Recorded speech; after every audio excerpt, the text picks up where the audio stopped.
네, 안녕하세요. 저는 지난번 영상에도 말씀을 드렸지만 독서 모임 대화상점이라는 곳에서 구성원으로 참여하고 있는 최준영이라고 합니다.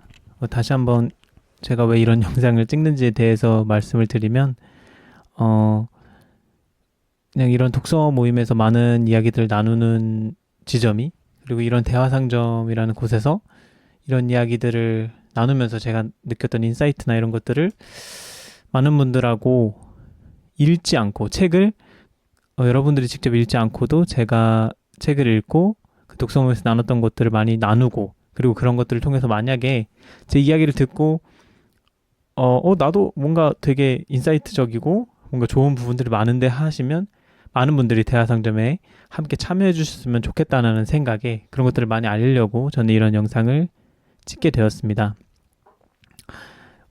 처서가 최근에 지났는데, 원래 처서 매직이라고 해서 제가 러닝을 하고 있거든요. 그래서 러너들 사이에서는 처서 매직이라고 해가지고 여름에 열심히 훈련을 하면 처서가 지나고 난 후에 페이스가 굉장히 빨라진다, 뭐 이런 그런 이야기들이 있어요. 근데 처서가 지났는데도 날씨가 확 풀리지는 않은 것 같지만, 제가 오늘 뛰고 왔는데 뭔가 확실히 바람이 좀 서늘해지고 습도도 좀 내려갔는지 페이스도 좀 빨라지더라고요. 그래서 처서가 지나서 여러분들 일상에도 그런 뭔가 이제 새로운 바람이 부는 그런 일상이 되셨으면 좋겠네요. 그래서 그런 이야기로 오늘 이야기를 시작해 보도록 하겠습니다. 모임을 한 지가 꽤 됐어요. 제가 영상을 좀 모임을 하고 나서 한 10일 뒤에 찍게 됐는데 8월 17일 일요일 날에 했던 모임이거든요. 근데 이때 모임은 이례적으로, 원래 독서 모임이라고 하면 많은 분들이 이제 독서 책으로만 하는 거 아닌가 이런 생각을 하게 됐는데, 대하상점에서는 최근에 네이버 웹툰하고도 연계를 해서 그런지 네이버 웹툰에, 저는 잘 알지 못했지만 이게 원래 그 소설 원작으로 굉장히 유명하고 좀 화제가 됐던 작품이라고 하더라고요. 서울 자가의 대기업 다니는 김부장 이야기라는 웹툰을 읽고 이야기를 나눴었습니다. 이게 책으로도 있어서 제가 책을 보여드리고 싶어가지고 빌려왔는데 읽어보지는 않았어요. 책으로는 읽지는 않았고 저도 웹툰으로 봤거든요. 이 책입니다. 서울 자가의 대기업 다니는 김부장 이야기. 네, 이 책이고, 이게 원래 소설로도 굉장히 유명해져서 그래서 웹툰으로도 나왔다고 하는데, 저희가 딱 모임을 할 때쯤에 그때 완결이 됐었더라고요. 그래서 아주 따끈따끈하게 볼 수 있었습니다. 그래서 뭐 다들 독서 모임 하면 이제 책으로만 하는 거 아니냐 이런 생각을 할 수도 있는데, 그렇지는 않고 저희는 영화도 하고 있거든요. 그리고 영화도 하고 뭐 가끔 뭐 시집도 하고 이런 식으로 웹툰도 다양하게 이제 할 수 있어서 어떻게 보면 책만 읽는 거 아닌가 하는 부분에서 만약에 부담을 느끼시는 분이라면 조금 더 편하게 와주셨으면 좋겠습니다. 그래서 서울 자가의 대기업 다니는 김부장 이야기라는 웹툰을 보고 이야기를 나눴습니다. 근데 저는 오랜만에 웹툰을 읽어서 그런지 제가 원래 옛날에 웹툰을 좋아했었거든요. 근데 그게 너무 오래된, 고수랑 뭐 호랑이 형님 막 이런 게 되게 유행할 때쯤에 제가, 그때가 아마 대학생 초반에도 좀 읽었었던 것 같은데, 그 이후로 뭔가 웹툰에 흥미가 안 가가지고 잘 안 읽게 됐었는데, 오랜만에 들어가니까 굉장히 많이 바뀌었었더라고요. 저 때 유행했던 건 폭풍의 전학생 막 이런 거였는데, 요즘엔 굉장히 많은 다양한 작품들이 되게 많구나 이런 것들을 느낄 수 있었고, 근데 저도 원래 그래서 책으로도 리더님이 읽고 와도 된다고 말씀을 해주셨었는데, 뭔가 이걸 웹툰으로 선정한 이유가 있지 않을까. 그리고 저도 오랜만에 이 웹툰이라는 매체의 특성을 한번 느껴보고 싶어가지고 오랜만에 네이버 웹툰 되게 오랜만에 들어가 봤거든요. 그래서 저도 웹툰으로 읽고 이 작품을 함께 이야기 나누게 되었습니다. 간략하게 줄거리를 소개를 해드리면, 아까 말씀드렸다시피 이 책 같은 경우는 원래 블라인드인가? 거기서 직장인들 앱 있잖아요. 거기서 되게 화제가 됐었고, 거기서 이제 단편으로 연재를 하다가 이제 묶어서 책으로 나오게 됐는데, 이 책이 굉장한 히트를 했다고 해요. 그래서 그거를 토대로 이제 웹툰도 만들어지고 최근에는 뭐 드라마도 만들어지는 고 있다고 합니다. 드라마 제작이 발표가 됐다고 하는데 저도 자세히 찾아보지는 않았어요. 그래서 이 이야기 같은 경우에는 4명의 인물을 다루고 있어요. 여기 보면은 김 부장 이야기라고 돼 있어서 한 명의 이야기를 다루고 있는 것 같은데 그 회사의 한 팀에 있는 4명의 인물을 대표적으로 다루고 있습니다. 이 책을 보면 이 책이 3부로 돼 있거든요. 그래서 그 부마다 각자의 인물을 다루게 되는데 1부에서는 이제 여기에 원제처럼 김 부장 이를 집중적으로 다루게 되고 두 번째 이야기에서는 정대리랑 권사원이라는 인물을 다루게 되고요. 마지막에는 송과장이라고 송과장이라는 이 등장인물이 작가 본인의 이야기라고 해요. 그래서 어떻게 보면 자기가 진짜 보고 듣고 이런 실화를 바탕으로 각색을 해서 만든 이야기라고 하니까 그 송과장이라는 인물이 3부로 조명이 되면서 마무리가 되면서 이 이야기가 끝이 납니다. 내용은 약간 거의 뭐 미생의 다른 버전이라고 해야 될 정도로 굉장히 리얼하게 구성이 돼 있는데 각 인물의 어떤 내면적인 갈등을 보여주고 그 팀 내에서 그 내면적인 갈등과 그리고 부동산이라는 시점을 엮어내서 부동산이라는 게 되게 한국에서 굉장히 핫하잖아요. 그래서 더 흥행을 한 게 아닐까 이런 생각을 해봤습니다.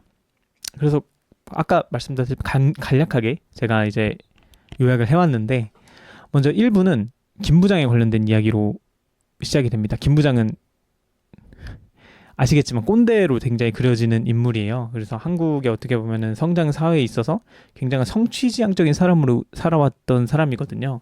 그래서 어떤 동료와의 비교 의식이나 아니면은 뭐 자기가 뭐 명품이나 아니면 자기가 뭐 차나 이런 부분에서 뒤지는 거에 있어서 자기의 어떤 존재감을 굉장히 드러내고 싶어 하는 사람이에요. 근데 그 아무래도 성취지향적인 사람이고 우리가 처음부터 어떻게 보면은 80년대 때부터 수평적인 회사의 분위기가 아니었잖아요. 그래서 김 부장이 그동안 습득해왔던 방법은 수평적으로 협업하고 네트워크하고 팀원 개개인을 살려주는 이런 방식으로 일을 해온 사람이 아니었던 거예요. 어떻게 보면 의전하고 충성하고 그리고 밑에 직원들은 상급 직원들을 위해서 조금 뭐 샌드위치적으로 좀 겪어도 되고 약간 이런 식으로 그리고 자기도 그거를 까라면 까는 식으로 받아 들여오면서 성장을 하고 그런 것들을 집단에서 자연스럽게 그냥 체득한 인물인 거죠. 그래서 꼰대인 거죠. 그래서 그런 자기만의 역량으로 부장까지 승진가도를 달리지만 어떻게 보면 이제 시대가 변했잖아요. 더 이상 이제 부장이 되었고 어떻게 보면 자기는 이제 팀을 이끄는 입장인데도 불구하고 개인적인 역량에 기대서 이 팀을 운영하고 있었던 것들의 한계가 점점 드러나기 시작하는 거예요. 예를 들면은 이 팀원들이 자기 역량을 좀 뭐랄까 드러내고 그리고 그런 팀이 자연스럽게 굴러갈 수 있도록 하는 샐러드나 어떤 술안주 같은 역할로 자기가 어떻게 돌아갔어야 되는데 그러니까 협업자고 조력자고 관리자 그러니까 관리자의 입장에서 그런 것들을 했었어야 되는데 여전히 원사원에게 뭔가 프로젝트를 맡기는데 뭔가 자기가 보기에는 뭔가 마음에 들지 않으면 자기가 그냥 해서 자기가 발표까지 다시 가로채서 맡아버리고 그러니까 이제 권사원이 성장할 수 있는 기회나 밑에 직원들이 숨 쉴 수 있는 틈 같은 것들을 자기가 어떤 개인적 역량으로만 계속해서 이끌어 가려고 하는 그런 꼰대적인 인물로 그려지게 되거든요. 근데 자기가 원래 이 상무 라인을 타고 있었어요. 자기가 의전을 하고 있었던 상무 라인을 타고 있었는데 여기에 최 부장이라는 인물이 들어오게 되는 거예요. 상무 라인에 최 부장이라는 인물도 같이 골프를 치러 가자라는 이야기를 듣게 된 거죠. 그러면서 상무는 더 이상 이제 원맨 팀으로 돌아가기보다는 조금 이제 곁들여 갈 수 있는 존재가 돼야 된다고 은연중에 이제 조언을 하게 되면서 그 대표적인 대안적인 인물이 바로 최 부장이었던 거예요. 그리고 회사에서 구조조정을 한다는 소식이 들려왔고 김 부장은 당연히 그러한 자기의 습성을 버리지 못했죠. 그래서 지방 공장으로 좌천을 가게 됩니다. 근데 거기에서는 이제 아무래도 현장이다 보니까 여기에서는 어떤 비교 중심이나 어떤 서열 이런 것들을 체감할 수 있는 것들이 많이 없었어요. 근데 이제 그렇게 지내다가 원래부터 해고를 할 생각은 없었던 것 같아요. 상무도 그렇고 회사도 그렇고 만약에 지방 공장에서 뭔가 느낀 바가 있었다면 다시 이제 불러서 쓸 생각이었는데 아무래도 여전히 그 의전하는 버릇을 당연히 제가 생각해도 고치지 못하겠죠. 그러니까 이제 희망퇴직을 받게 되고 희망퇴직을 하게 됩니다. 근데 어떤 자기가 부장이라는 직함으로서 자기를 드러내고 그런 어떤 명품, 비교 의식에서 자기를 드러냈던 사람이 이 희망퇴직을 하게 되면서 굉장히 불안에 휩싸이는 거예요. 이런 자기 이름에 대한 공백에서 굉장히 이제 불안을 가지게 되는데, 그러면서 상가 임대차 어떤 신도시에 자기가 출장을 나가게 됐어요. 근데 그 출장을 나가게 됐을 때 그 어떤 부동산 직원들이 다가오거든요. 여기에 신축 상가가 들어오게 되는데 사장님들 여기에 하시면 지금 투자하시면 굉장히 이득을 볼 수 있다, 이런 식으로 접근을 하는 거예요. 근데 이제 송 과장하고 같이 출장을 왔는데 송 과장은 약간 부동산 마스터 포지션이거든요. 근데 김 부장은 자기가 퇴직하고 나서의 어떤 직함적인 공백을 사장으로 업그레이드 할 수 있다. 내가 더 이상 동네 아저씨가 되지 않고도 이렇게 뭔가 잘 지낼 수 있다라는 생각에, 그리고 이 희망퇴직을 하고 나서 그 공백을 견디지 못하고 덜컥 이 신축 상가를 계약을 해버리게 되는 거죠. 근데 그 신축 상가는 알고 보니까 과대 광고의 사기에 가까운 매매였던 거예요. 그래서 자기의 퇴직금하고 대출까지 껴서 샀는데 지금 팔리지 않는 거죠, 상가가.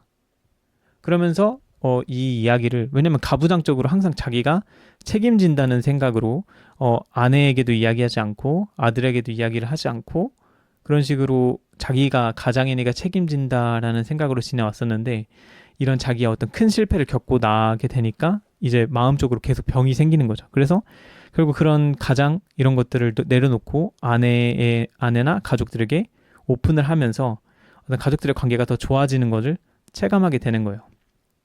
그래서 또 이제 김 부장의 뒷이야기가 밝혀지게 되는데, 알고 보니까 옛날 집이 그렇잖아요. 첫째를 굉장히 어떤 권위적으로 너는 첫째 형의 말을 잘 따라야 된다, 이런 식으로 이제 말을 해왔었고, 첫째 형만 많이 인정을 해왔었던 거죠. 그래서 자기는 그런 부분에 있어서 부모님에게 인정받고 싶은 마음을 어떤 대기업에 들어가고 그러면서 부모님에게 인정받는 그런 직함으로써 메워왔었던 거예요.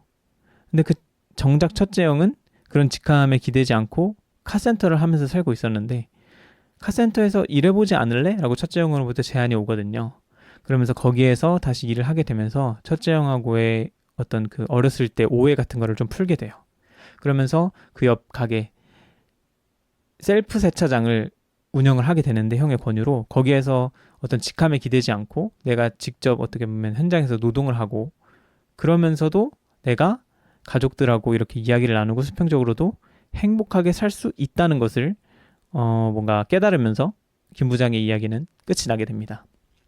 2부 같은 경우에는 정대리와 권사원에 관련된 이야기인데, 두 인물 같은 경우에는 굉장히 스펙트럼적으로 이렇게 좀 극단에 있다고 볼 수 있을 것 같아요. 정대리부터 이제 이야기를 시작을 하면, 정대리는 말 그대로 한마디로 하면 욜로적인 인물이었어요. 그래서 어떻게 보면 자기를 SNS에서 드러내고 명품을 사고 뭐 이런 것들을 통해서 자기 자아를 세우던 사람이었는데, 또 자기 씀씀이에 맞는 아내를 만난 거죠. 그래서 저축이나 뭐 재테크 이런 거를 하지 않고, 그래서 뭐 근데 이제 자기가 결혼 생활로서 바라게 되는 집안의 어떤 그런 것들은 뭐 한강 뷰가 보이는 아파트, 뭐 외제차를 끌어야 되고 이런, 근데 이제 그런 것들을 자기가 감당할 수 있는 수준이 아니라 굉장히 어떤 대출을 껴서 좀 무리하게 결혼을 진입을 하게 된 거죠. 그래서 큰 사고가 나게 돼요. 킥보드를 타고 가다가 어디에 부딪혀가지고 아내는 뇌수술을 크게 받게 되고, 그리고 자기도 이제 뒤늦게 깨어나게 됐는데, 거기에서 이제 병원비나 이런 것들을 통해서 카드 한도 초과나 그런 것들을 통해서 어떤 갈등이 조금 더 심화가 된 거죠. 왜냐면 더 이상 이제 카드 돌려막기나 어떤 화려한 치장으로서 더 이상 돌파를 할 수 없고, 병원비라는 현실적인 막다른 길에 오게 되니까 이제 그런 부분에 있어서 갈등이 불거지게 되면서 자기 삶을 돌아보게 되거든요. 근데 그 와중에 자기가 원래 이런 비교의식을 굉장히 가지게 됐었던, 자기가 원래 이런 것들을 치장이나 비교를 통해서 자기를 드러내게 됐던 학창시절 이야기가 나오게 되는데, 자기가 학군이 굉장히 좋은 곳으로 정대리가 이사를 하게 됐을 때 이 아이들은 막 기사도 막 데리고 다니고, 뭐 몽블랑?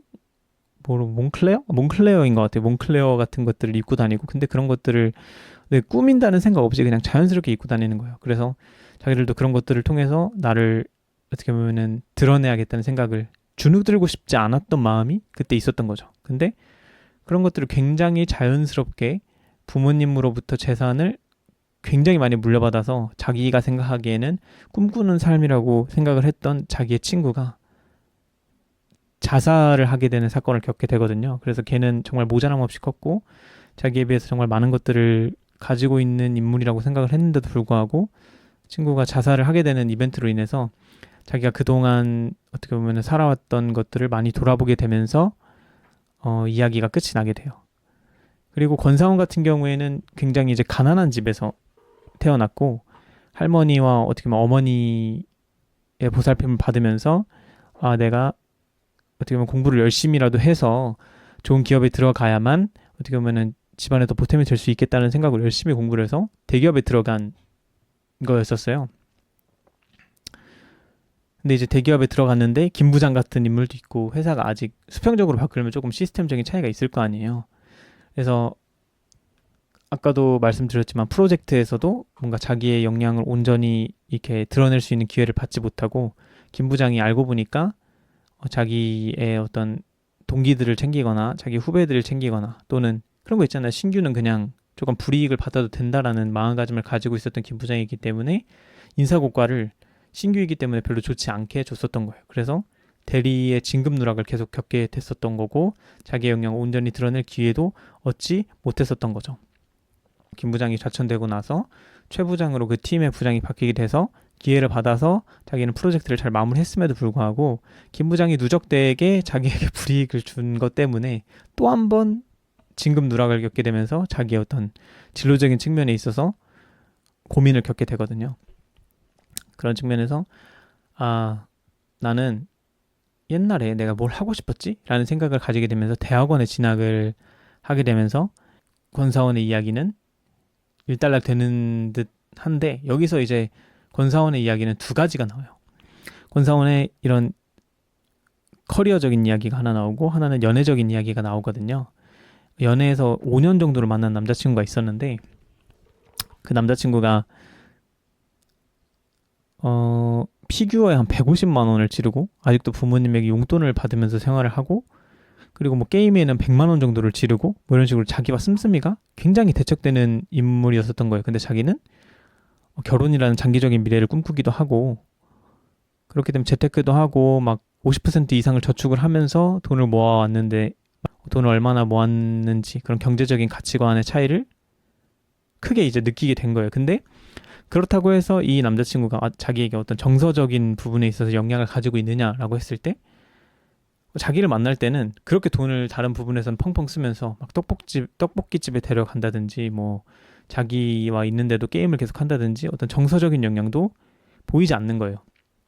그래서 권사원은 이별을 결심을 하게 되고 그렇게 이별하고 다시 새로운 좋은 남자친구를 만나게 되면서 이야기가 끝이 나거든요. 어떻게 보면 권사원은 자기의 어떤 주체성을 찾게 되는 그런 이야기였던 것 같아요.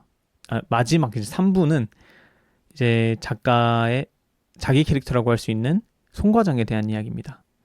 송과장은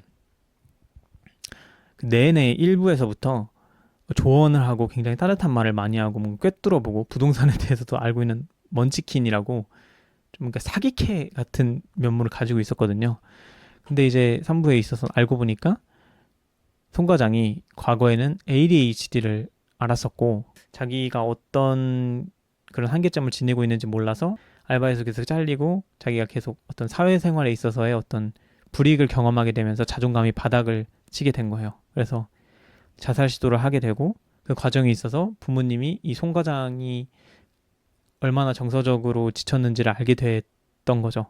그래서 이 송 과장이 정말 어떤 걸 하고 싶었었지? 라고 부모님이 이제 돌이켜 보니까 어렸을 때 피아노를 굉장히 좋아했었던 거를 알게 된 거예요. 그래서 막 시끄럽잖아요. 그러니까 계란으로 막 계란판으로 막 방음을 만들어 주시면서 송 과장을 전폭적으로 너가 살아갈 이유를 붙이는 데 있어서 전력을 다해라. 이런 식으로 지원을 해주신 거죠. 그래서 이 피아노로 내가 어떤 알바라도 할 수 없을까? 왜냐면 이제 자기도 경제적이나 사회적인 활동을 해야 된다는 생각이 있었으니까. 근데 운이 좋게도 자기 실력이 사실은 피아노를 전공하지 않았음에도 불구하고 오히려 그런 갖추어지지 않음의 매력을 느끼고는 재즈 밴드에 들어가게 된 거죠. 그래서 재즈 밴드에서 공연을 하면서 지내게 되다가 이제 진짜 자기는 이런 알바가 아니라 취업을 해야겠다라는 생각으로 또 이제 공부를 열심히 해서 취업을 하게 되는 거죠. 자기 아버지의 어떤 아는 사람이 시골에서 농사만 짓는 줄 알았는데 알고 보니까 거기가 재개발에 들어가서 60억 부자가 되었다는 이야기를 듣게 된 거예요. 그래서 그 60억 부자의 친구분이 친구분이 초대를 해서 거기에 가게 되었는데 아버지가 주눅든 모습을 보게 된 거죠. 왜냐면 집이 굉장히 으리으리하고 여유 있게 사는 모습을 보니까, 그리고 자기도 사실은 이런 것들을 원하고 있다는 사실을 거기서 알게 되는 거예요. 그래서 어떻게 나도 이렇게 60억을 모을 수 있을까? 월급쟁이로는 안 될 것 같은데? 라는 생각으로 자기의 목표를 수정을 하게 되는 거죠. 이제 살아가는 이유에서 어떤 경제적인 자유라는 것에 대한 이유를 다시 바꾸게 되는 거죠. 부동산 책을 막 사면서 막 스스로 막 공부를 해보기도 하고, 그리고 자기가 또 열심히 공부를 해서 대기업으로 이직도 성공을 하거든요. 그래서 사소한 비용을 아끼기보다는 진짜 자기가 땅을 보러 다니는 시간을 벌자라고 해서 동료들로부터 조금 소외감을 받지만 주말이면은 항상 자기가 직접 땅을 직접 보러 다니게 돼요. 근데 거기에서 좋은 인연을 만나게 되고 땅에 대한 조언도 많이 얻고 좋은 땅에 대한 기회도 많이 받게 되면서 성장을 하게 되거든요. 근데 그 과정에 있어서 재즈 피아노 밴드는 주말마다 계속 하고 있었는데 거기서 사실 송 과장이 정신과에서 상담을 받았었거든요. 근데 그 정신과에서 상담을 받았던 동료의 여자 의사분이 여기에 이제 재즈 바에 오게 되었고 거기에서 이제 인연이 닿아서 또 이분하고도 이제 잘 이어지게 된 거죠. 그래서 어떻게 보면 송 과장은 그 이후로는 탄탄대로 자기 개발도 잘하고 재테크적으로 성공도 하고 좋은 여의사도 만나는 해피엔딩으로 이제 끝맺게 되는데 각자의 길로서 행복하게 되는 그런 결말로서 이제 이 이야기가 막을 내리게 됩니다.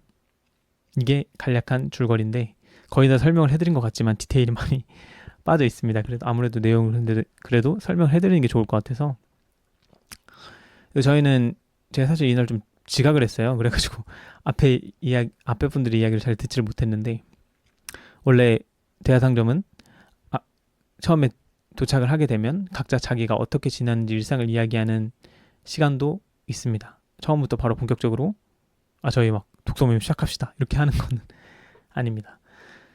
그래서 저는 중간부터 들었는데 한 분은 김 부장의 아내가 굉장히 좋은 사람으로 나오거든요. 어떻게 보면은 자기 아들도 그렇고 아내도 그렇고 굉장히 인격적인 거의 수양자에 가까운 모습을 보여주거든요. 그래서 저렇게 어떤 꼰대 같은 사람이 어떻게 저렇게 가정도 어떻게 보면 그런 프로젝트 같은 거 참여하느라고 아들 졸업식도 못 가고 막 이랬는데 아들이 거의 너무 반듯하게 자랐어요.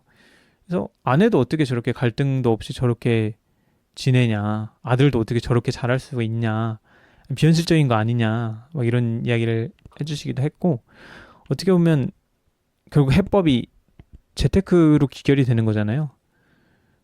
김 부장도 어떻게 보면은 부동산 쪽으로 사기를 맞은 거고 정대리도 마지막에 그 극복을 통해서 자기의 소비를 어떻게 보면은 현명하게 제어를 하고 재테크적인 부분을 배워 나가면서 어떻게 극복을 하는 모습을 보여주고 송 과장은 말할 것도 없죠. 어떻게 보면 경제적 자유를 위해서 땅을 보러 다니고 했으니까. 근데 이제 부동산만 공부하면 이렇게 일이 술술 잘 풀리는 것도 아닌데 부동산 쪽으로 너무 만능 해법처럼 제시를 한 건 아닐까? 이런 이야기도 나왔어요. 그리고 이직을 굉장히 많이 하신 분이 계셨는데 이제 이직을 자기가 하면서 익숙하게 봐왔던 그런 사람들의 얼굴이 느껴졌다고 굉장히 묘사를 잘한 것 같다 이런 이야기도 해주셨어요. 그리고 리더님이 이야기를 해주셨는데 리더님은 아무래도 사업을 하시다 보니까 어떤 이렇게 꾸준하게 일하는 또 공무원이나 뭐 기업에 다니는 사람들이 굉장히 대단해 보인다고 말씀을 하시더라고요. 자기는 좀 즉흥적인 성향이 있어가지고 그래서 그런지 이런 회사 안에서 일어나는 일들에 대한 이야기들이 굉장히 흥미롭게 항상 다가오셨다고 말씀을 해주셨어요. 그래서 미생도 굉장히 흥미롭게 봤는데, 미생은 어떻게 보면 회사 안을 조금 더 집중적으로 조명을 한다면 회사 밖에서 개인적인 이야기에 좀 더 집중을 한 건 이 작품이지 않을까 하면서 이 작품을 굉장히 흥미롭게 이야기를 해주셨거든요. 그리고 아무래도 웹툰이다 보니까 시각적인 연출이 굉장히 돋보였다고 말씀해 주셨어요. 사실 책이라는 게 더 많은 묘사를 담을 수 있긴 하지만 시각적으로 보이는 부분은 없잖아요. 그래서 아무래도 그림적인 측면에서의 연출 같은 것들이 좀 뭔가 한눈에 들어오고 다른 부분을 표현할 수 있다는 걸 저도 느꼈거든요. 예를 들면 권사원이 처음 남자친구를 만나러 갈 때 일방통행이라는 표지판을 보여줘요. 그러다가 남자친구 헤어지고 나서는 그 일방통행이라는 곳에서 반대로 나오거든요. 사실 이런 것들은 웹툰에서밖에 보여줄 수 없는 그런 지점들이라고 생각이 돼요. 그래서 저도 꼭 좋은 작품이라면 책뿐만 아니라 매체를 가리지 않겠구나, 뭐 이런 생각을 하게 됐는데, 리더님도 저랑 비슷한 생각을 하신 것 같더라고요. 그리고 한 분은 유튜브에 나오는 어떤 경제적인 담론 이런 것들을 다 이제 응축해서 웹툰으로 담아놓은 것 같다는 말씀을 해주셨어요. 그래서 김 부장이라는 인물을 통해서 하나의 목표로 수직적으로 위계화되는 한국 사회의 전형을 보여준 것 같다라는 말씀을 해주시면서 이제 감상평은 이렇게 마무리가 됐습니다.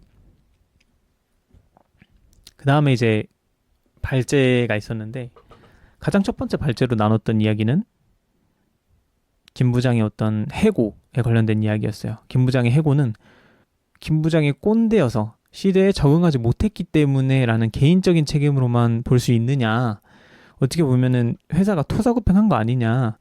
근데 이제 리더님은 아니다, 충분히 김 부장에게 충분히 많은 기회를 줬다라는 게 저희의 첫 번째 쟁점이었어요. 근데 개인적인 책임을 보는 거는 권사원에서 묘사된 부분도 있고, 자기가 계속 원맨쇼로 역량을 가져간 부분들이 있었죠. 그리고 상무도 어떻게 보면은 이제 리더님은 그 지방 공장으로 자천 보낸 것도 기회를 준 거다라고 말씀을 해주셨고, 그리고 이제 술자리 같은 데서도 조언을 해주지 않았겠느냐, 이런 말씀을 해주셨거든요. 근데 이제 다른 시선으로 보시는 분은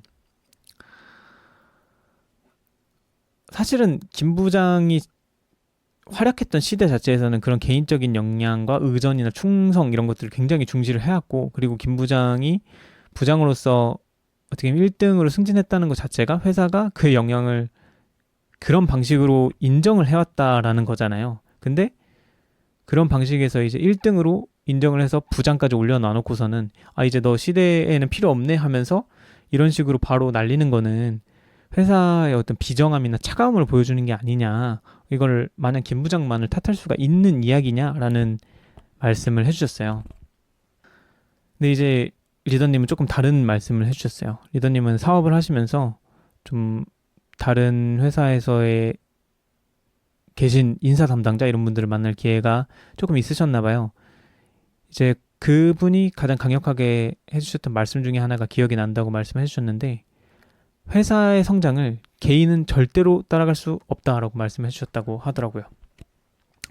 개인은 어떻게 보면은 생물학적인 한계, 투입할 수 있는 자원의 한계, 그리고 배울 수 있는 뇌의 가용량의 한계, 이런 것들이 존재하지만 회사는 뭐 투자도 받고 어떤 분야도 확장이 가능하고 어떤 시스템적인 확장이 어떤 생물학이나 어떤 그런 것들에 매여 있지 않기 때문에 굉장히 크게 성장을 하고, 이제 그 초기 멤버랑 후에 들어온 멤버의 역량 차이가 굉장히 크다라고 말씀을 해주셨어요. 그래서 날이 갈수록 어떻게 보면은 더 좋은 인재들이 들어오다 보니까 위에 있는 인재들은 사실은 그런 능력적인 부분을 개인적으로 따라가기는 굉장히 어려운 구조가 된다고 말씀을 하셨던 거죠. 근데 그런 구조 속에서 진짜 개인적인 역량만이 뛰어나야 잘리지 않는 거라고 볼 수 있느냐라고 했는데, 결국 그 인사 담당자 분이 보시기에 끝까지 잘리지 않고 그래도 오래 가시는 분들을 보면 어떤 공통점이 있었냐면, 역량은 평범하더라도 사람적인 영향력, 즉 소프트 파워가 있으신 분들이 좀 오래 가는 경향성이 있다고 말씀을 해주셨다 하더라고요.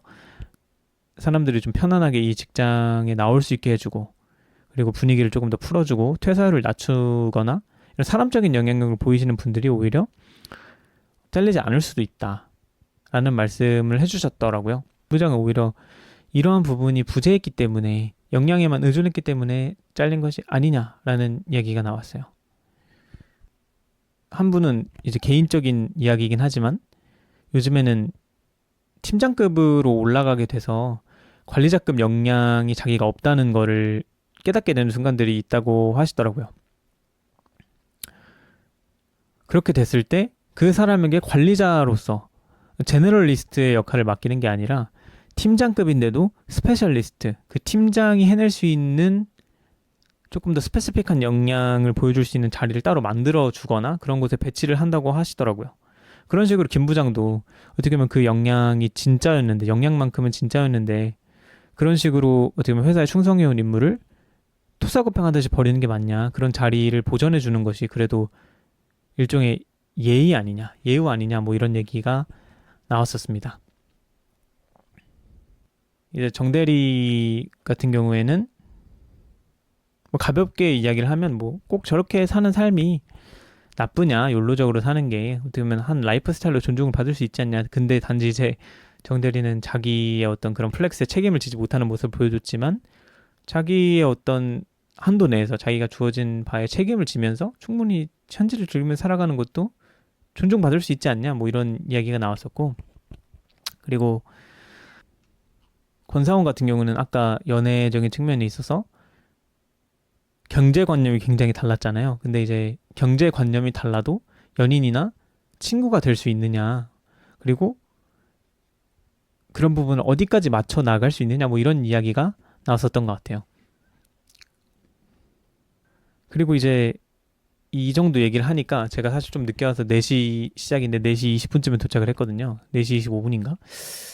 그래서 근데 시간이 벌써 2시간 정도가 지나가지고 4시 6시 반 정도가 돼서 이제 끝날 때가 됐었어요. 근데 이제 리더님도 뭔가 사실 인물들이 굉장히 많고 사건들도 굉장히 많아요. 그래서 더 많이 나누고 싶었던 이야기가 있었는데 여기에서 끝내게 되면 좀 아쉽다, 이런 말씀을 해주셨거든요. 그러면 제가 그러면은 한 가지만 더 이야기를 해보고 끝내면 어떠냐, 이렇게 말씀을 드렸었는데 리더님은 저한테 그럼 하시고 싶었던 어떤 말씀을 하시고 싶었던 주제가 있냐고 저에게 물으셔서 제가 올렸던 발제를 꺼냈어요. 제 발제는 여러분들은 어떤 내일을 상상하며 지내시나요? 라는 발제였거든요. 사실 전 개인적으로 이 작품이 그렇게 마음에 들진 않았던 것 같아요. 그러니까 처음부터 끝까지 마음에 안 들었던 건 아니고 사실 정대리와 권상원까지만 해도 굉장히 저는 재밌게 봤었거든요. 근데 사실 송과장 마지막 3부가 등장하면서 좀 많이 비판적인 시선으로 바뀌었던 것 같아요. 어떻게 보면 계속 해결책이 부동산으로 귀결이 되는 부분이 없지 않아 있거든요. 이제 권상원 같은 부분은 아무래도 이제 자기의 결을 찾는 부분으로 제시를 되지만 김 부장 같은 경우도 이제 위기에 빠지는 감정적인 동력 자체는 다른 부분으로 제시되지만 어떻게 보면은 그 위기에 빠지는 것도 부동산적인 지식이 전무한 상황에서 임시상가를 계약하는 부분에서 위기가 찾아오기도 하고, 정대리도 어떻게 보면은 실존적인 위기를 던지긴 하거든요. 그러니까 그 친구가 모든 걸 다 갖췄다고 생각했던 친구가 자살을 하면서 질문이 열리는 거죠. 그래서 이런 욜로적인 삶이 아닌 다른 삶은 어떤 가치가 있을까라는 질문이 정대리에게 찾아오게 되는데 결국 그 답을 알려주는 사람이 송 과장이거든요. 송 과장에게 재테크나 또는 저축 이런 것들을 통해서 욜로적인 삶이 아닌 다른 대안적인 길을 제시해주는 사람이 송 과장이고, 그리고 마지막에 결국에 그 대안적인 인물의 탄탄대로를 달린 사람이 송 과장이 결국 마무리를 짓게 되니까 송 과장도 어떻게 보면은 결국에는 60억이라는 경제적 자유를 목표로 하게 되고, 그다음에 자기 개발적인 측면이 굉장히 많이 가미가 돼 있잖아요. 송 과장이 나쁘다는 게 아니라 송 과장이 따뜻하게 제시를 하는 많은 방법들이 그 핵심에는 결국 부동산을 공부하고 경제적인 자유를 위해서, 그리고 땅을 보러 다니고 그런 과정에서 나머지 부수적인 것들이 좀 잘 풀려나가기 시작하는 그런 이야기 구조를 가지고 있다 보니까 자기가 그렇게 열심히 살고 자기 한다고 해서 그렇게 어떻게 그렇게 좋은 아내를 한 번에 얻고, 사실 대기업에 이직을 하는 것도 그렇고 바로 그쵸. 뭐 그런 부분들이 조금 저는 비현실적으로 느껴졌던 거죠. 사실 거기에서 제시하는 뭐 절약을 하고 부동산을 공부하고 경제를 공부하고 땅을 보러 다니고 이런다고 해서 물론 그게 경제적으로 저는 굉장히 필요한 일이라고 저도 생각을 해요. 그렇다고 해서 삶의 나머지 부분들이 자연스럽게 행복으로 귀결되는 방향으로 흘러가는 게 아니거든요. 제 생각은 그래요. 그런 것들을 공부해도 여자친구랑 잘 안 풀릴 수도 있는 거고, 좋은 사람을 못 만날 수도 있는 거고, 친구들이 좋은 사람이 없을 수도 있는 거고, 대기업 이직이 실패할 수도 있는 거고, 취업을 못 할 수도 있는 거고, 또는 자기 부모님 봉양을 해야 돼서 당장 자산을 증식하지 못할 수도 있는 거고, 세상에는 너무나 많은 변수들이 있는데, 어떻게 보면 자기 개발적인 대안적인 어떤 방법을 제시하면서 거기에는 희망적인 어떤 휴머니즘적인 서사만 깔아놓은 게 저에게 뭔가 이렇게 말하는 것처럼 느껴져서 은근하게 하면 구조 자체가 1부, 2부, 3부에서는 각자 인물의 한계를 드러내면서 다른 길들을 찾아 나가는 어떤 열린 쪽이었다면 4부는 닫아버렸거든요. 송과장으로. 이야기를 송과장으로 닫아버린다는 건 어떻게 보면은 송과장에 은근한 제시가 있다는 거죠. 송과장이라는 인물을 비중이 굉장히 컸기 때문에 저는 경제적인 자유 또는 성취 지향 어떤 것들 이런 대기업을 간다든지 또는 공기업을 간다든지 또는 뭔가 부동산을 공부해야 된다든지 재테크적인 걸 하면서 네가 이런 것들을 이뤄내면 뭔가 그런 네가 지금 느끼고 있는 어떤 불안이나 많은 부분이 해결될 수 있다는 그런 희망적인 서사를 저는 월드콘이라고 비유를 했어요. 물론 저도 그 경제적인 자유를 당연히 누려보지 못했고 저는 없는 쪽에 가까운 사람인데 없는 쪽에 가까운 사람이 없는 사람이에요. 저는 사실 없는 사람이고 근데 경제적인 저축을 해보고 뭐 이런 재테크도 공부를 해보고 하는데 그게 졸라 맛없는 거예요. 저한테는. 다른 아이스크림이 떠오르더라고요.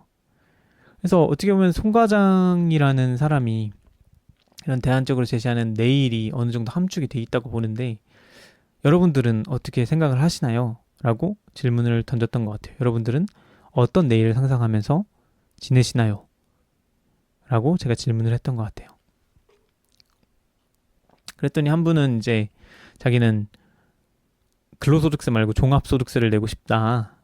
그리고 리더님 같은 경우에는 혼자가 되기보다는 둘을 상상하면서 지내시는 경우가 많은데 그렇게 되면 이제 혼자만의 욕망을 고려하기보다는 뭐 둘이 된다는 걸 고려를 하게 된다면 아무래도 자원을 고려하지 않을 수가 없다. 물적 자원. 그래서 어떻게 보면 자기도 서울 자가를 가지고 싶다라는 생각을 하지 않을 수는 없다. 이런 식으로 말씀을 해주셨거든요. 그리고 한 분은 어떻게 보면 저랑 비슷한 생각을 말씀을 해주셨던 거죠. 자기도 사실은 자기의 내일에 대한 상상을 밀어내는 것 같아서 조금 불편함을 느끼셨대요. 물론 자기는 김 부장처럼 꼰대적으로 회사에 다닐 생각은 없지만 그래도 회사에서 자기 역량을 개발하고 회사에서의 자기 자아 성취를 이루고 싶은 마음이 있는데 어떻게 보면 여기에서는 계속 부동산을 해야 한다라는 묘한 압박감을 준다는 거죠. 물론 그게 어떤 개인적인 전략으로 나쁘다는 건 아닌데 자기가 어떻게 보면 이런 부분에서 좀 불안을 느끼게 되었다는 거예요. 뭐 그런 말씀을 해주셨던 것 같아요. 그랬더니 이제 한 분이 어떻게 보면 지금 계속 경제적인 이야기만 나오고 있는데 여러분들은 그러면은 경제적인 자유가 만약에 충족이 된다면 여러분들은 어떤 내일을 상상하며 지내고 싶으신가요? 라는 질문을 해주셨거든요. 그래서 저는 여기에서 이제 메로나에 관련된 이야기를 했던 것 같아요.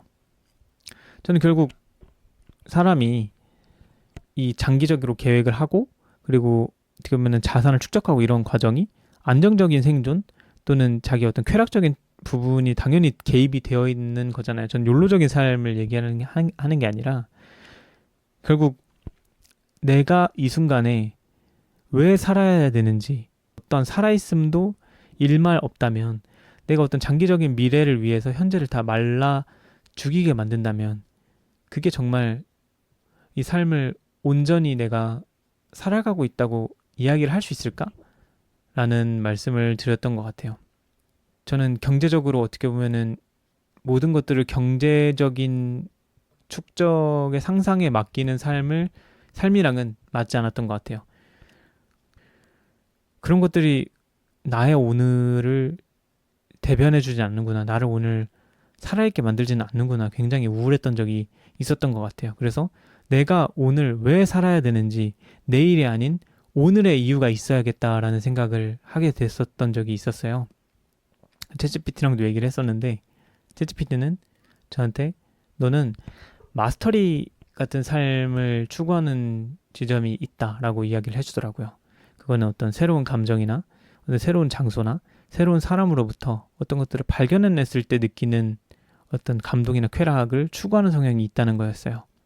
저는 헤어질 결심에서 사자해변이라는 곳이 나왔을 때가 있었어요. 근데 거기가 그 극 중에서는 굉장히 슬픈 장면이지만 그 바다가 너무 아름다워 보이는 거예요.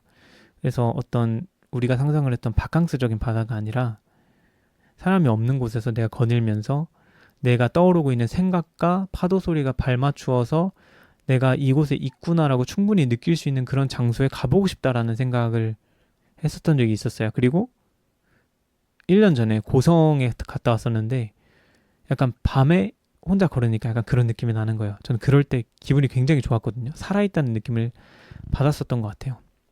제가 2층 카페를 주로 가는데 거기에서 이제 항상 빛이 많이 들어와요. 근데 계절마다 그 빛이 달라지는 걸 느끼거든요. 굉장히 미묘하게 달라지는데 어떻게 보면 겨울에는 좀 하얀 빛이 많이 들어와요. 그리고 햇빛의 기울기가 살짝 이렇게 되는 게 아니라 살짝 이렇게 돼서 빛이 많이 안 들어오거든요. 약간 좀 건조하게 느껴지고 밖에도 약간 하얀 빛으로 많이 산란이 되는 걸 느낄 수가 있어요. 근데 봄이 되면 이제 조금 거기에 이제 뭐라 해야 될까 하늘빛하고 노랑빛이 살짝 섞이기 시작해요. 그러면서 햇빛도 이제 이 정도 기울기였다면 이렇게 들어오기 시작을 해요. 살짝 이제 길게 들어오고 여름이 되면 이제 아예 노랑빛 완전 쨍한 빛이 들어오면서 진짜 막 여기까지 막 이렇게 들어오기 시작하거든요. 그리고 최근에 처서가 지나서 제가 그 카페에 다시 가면 이제 살짝 그 노랑빛이 누그러지고 다시 하늘빛이 살짝 들어오면서 그 창문에 비쳤던 빛이 약간 하늘빛으로 바뀌어가는 걸 느낄 수가 있어요. 저는 이런 계절의 흘러감을 어떤 한 공간에서 느끼는 것도 살아있음을 느낄 수 있는 저만의 방법이었거든요. 그리고 저는 러닝을 굉장히 좋아하는데 러닝도 어떻게 보면 계절을 느낄 수 있는 가장 좋은 수단 중에 하나라고 저는 생각을 해요. 이제 여름 러닝을 안 좋아하시는 분들도 계시겠지만 여름에 러닝을 하게 되면 제 땀이 흠뻑 절거든요. 진짜 땀이 무슨 내 몸이 무슨 뭐 비를 흠뻑 맞은 것처럼 옷이 다 젖기도 해요. 그러면 내 몸의 모든 촉각들이 그 땀이 다 느껴지는 거예요. 내 몸이 젖어 있다는 게 땀이 다 나버리니까 내 몸이 여기 있다는 그 생생함이 그냥 확 느껴져 버려요. 그러니까 그게 뭔가 굉장한 살아있음으로 오거든요. 그러면 그때 이제 벤치에 이제 누워버리는데 너무 힘드니까 그러면 제가 딱 벤치에 누웠을 때 저는 이제 소나무 하나가 보이는데 거기에서 이제 보게 된 여름밤의 풍경이 있어요. 별이 좀 선명하더라고요, 여름에는. 그럴 때. 그리고 겨울에는 이제 뛰다 보면은 땀이 나지만 그 차가운 바람 때문에 휘발이 돼요. 그러면서 느껴지는 그 차가운 서늘함들이 있어요. 그리고 러닝을 다 마쳤을 때도 땀이 나지만 그게 말라가는데 굉장히 서늘하게 건조하게 말라가거든요. 그러면 내 옷이 차갑게 식어가면서 느껴지는 그 감촉이 있어요. 서늘하거든요. 그런 감촉들이 있어요. 그리고 러닝을 하게 되면은 이제 케이던스라고 1분에 발을 구르는 횟수를 얘기하는 게 있거든요. 그러면은 그 케이던스랑 내가 듣고 있는 노래랑 발을 맞췄을 때도 굉장히 좋은 느낌이 들고 그리고 최근에 제가 여름이 시작됐을 때 한 6월 초쯤에 제가 이제 가끔 카페에서 집까지 걸어올 때가 있는데 그때 이제 매미 소리가 이제 확 퍼질 때가 있잖아요. 그러면은 이제 해가 길어지다 보니까 이제 살짝 하늘이 지더라도 이제 겨울처럼 무겁게 떨어지는 게 아니라 약간 점점점 옅게 떨어지기 시작을 하거든요.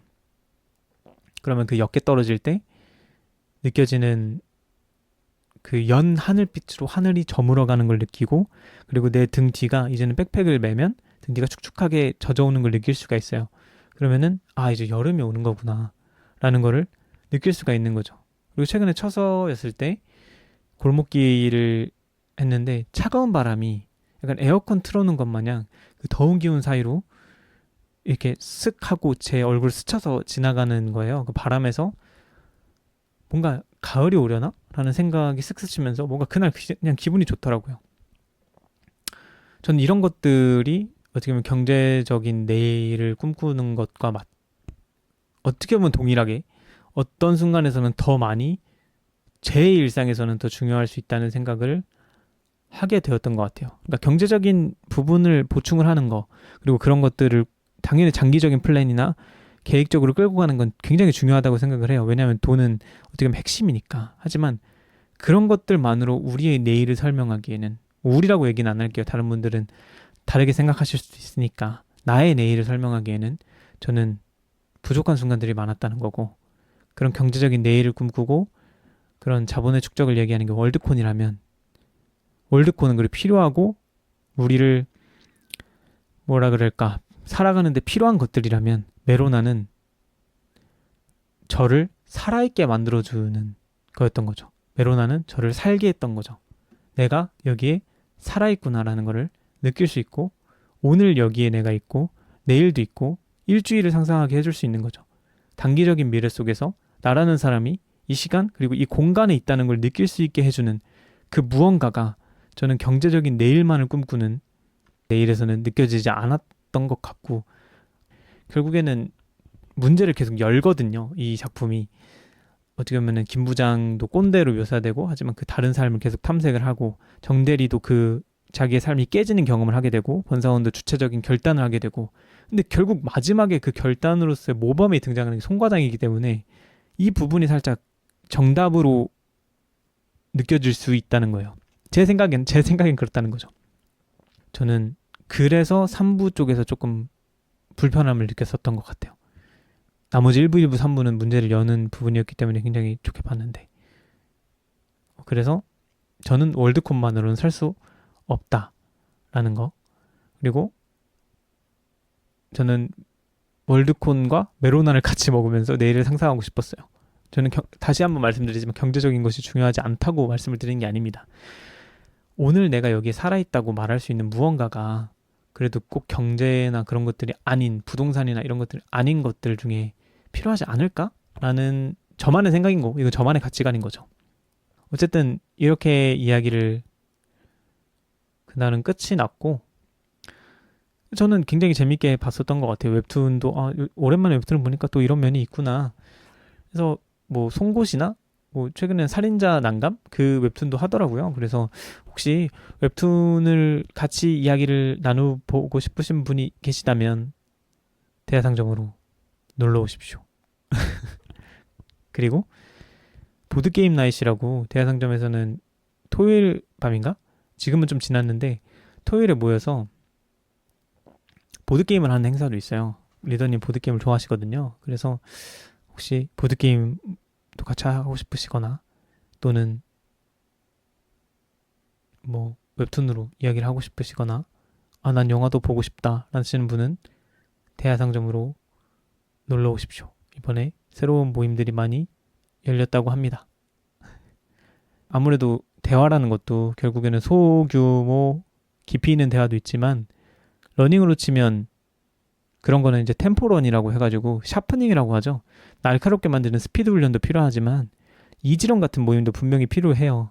그냥 조금 편하게 이야기를 나누고 많은 분들이 가볍게 이야기를 던지는 속에서 그런 이야기들이 축적되고 나서 나중에 날카롭게 만드는 과정에서 조금 더 축적되는 이야기들이 있는 거거든요. 그래서 저는 그런 이야기들을 위해서는 많은 분들이 참여를 해주시는 게 굉장히 중요하다고 생각을 해요. 저는 그래서 대하상점에 많은 분들이 참여를 해주셨으면 좋겠습니다. 아직까지도. 그래서 함께 대화를 나누고 싶으신 분이 계시다면 대하상점으로 놀러 오십시오.